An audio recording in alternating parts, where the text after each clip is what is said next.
But anyhow, so what were your thoughts, feelings, and whatnot on this episode, Chris?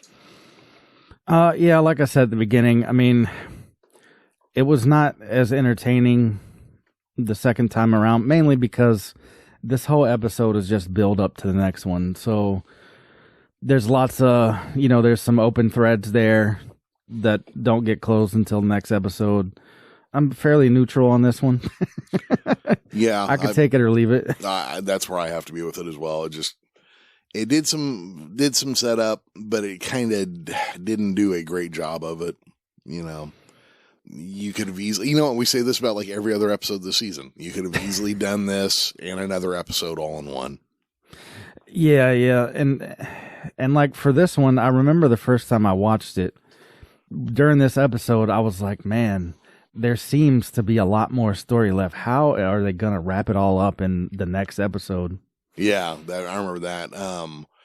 I actually watched this one. It was right after me and my ex had split up, and I drove down to go visit my best friend and his wife on the beach one night. And he didn't have Paramount Plus, but because his wife is from Scotland, they had a VPN where they could watch Amazon from the UK. Yeah. Which is where Discovery aired or, played in the UK. So we started watching from, if memory serves, forward, and we got to this episode, and Steve's all like, okay, so where's the next one? I'm like, oh, it's not out yet. And he's like, what? What do you mean? You pulled me through all that just to get to this point, and like now we're just like sitting here with blue balls staring at a TV.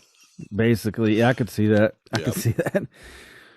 Yeah, I mean, in this day and age, man, we expect to be able to binge watch everything. Oh yeah, so absolutely.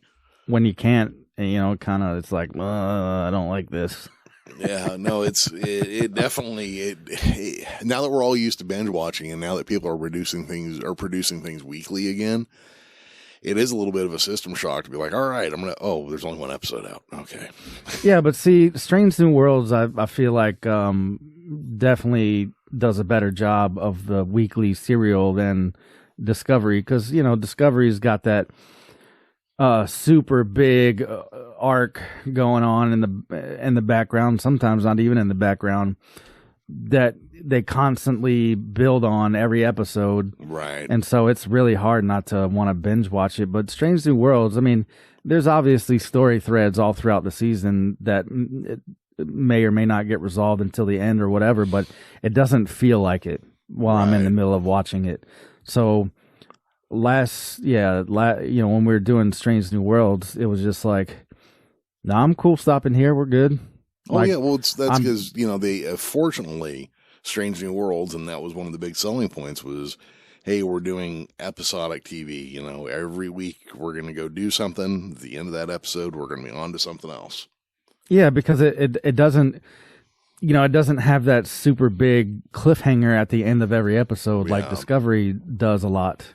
They don't do it every time, but they do it a lot, which, I mean, that's the format they chose to go in, and I don't mind it.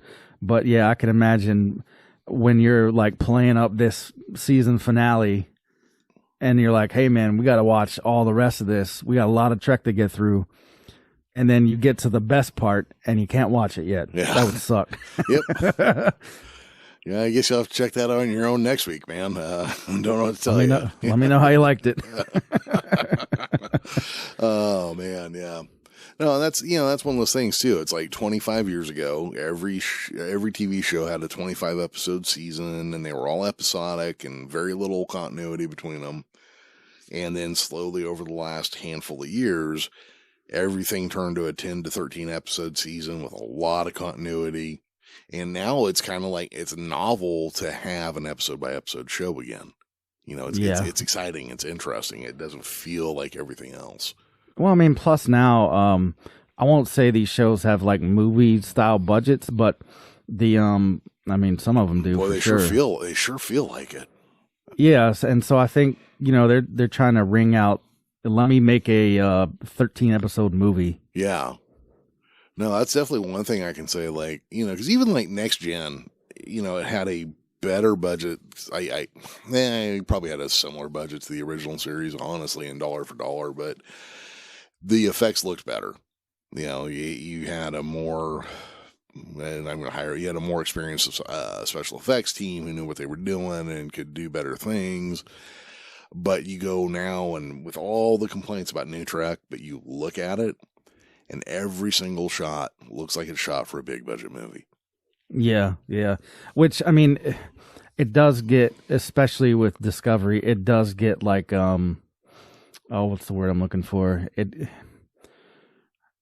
I won't say I get tired of seeing it, but I do get fatigued by seeing it like that. Yeah, it's definitely fatiguing to see, especially if you're binge watching it. If you're not binge watching it, it's not bad. But if you're watching several in a row, the cinematic style does get a little fatiguing. Yeah, I can see that. To watch, yeah. Yeah. And I mean, Strange New World is like not quite at the same level, but it's right at the line sometimes where it's just like, okay, man, like you're supposed to be rehashing, TOS style stuff. I don't need lens flares every 5 seconds. Yeah. When you show No, that makes sense. That absolutely makes sense.